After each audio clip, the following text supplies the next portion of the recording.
Shock as State House Guard shoots self. The 23rd of August, 2025. Spread the love. By a correspondent. A police protection unit.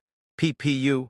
Officer assigned to State House in Bulawayo is in court after accidentally shooting himself in the knee while on duty. The officer, Dubani Munkulai, 36, appeared before Bulawayo Magistrate Challenge Maham facing charges of negligently discharging a firearm.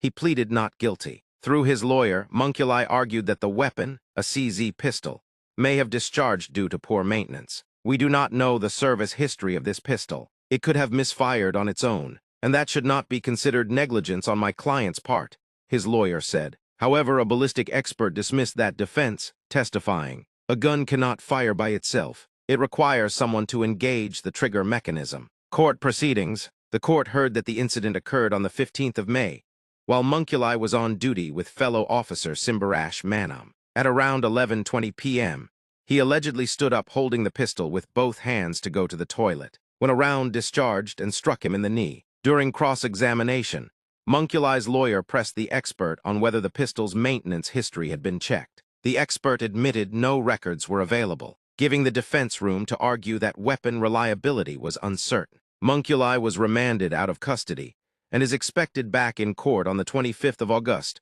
for continuation of trial. Public reactions. The bizarre incident has sparked mixed reactions in Bulawayo. Some residents joked, instead of stopping criminals, the cop shot himself, while others raised concerns about the condition of service firearms, warning that poorly maintained weapons could put officers and the public at risk.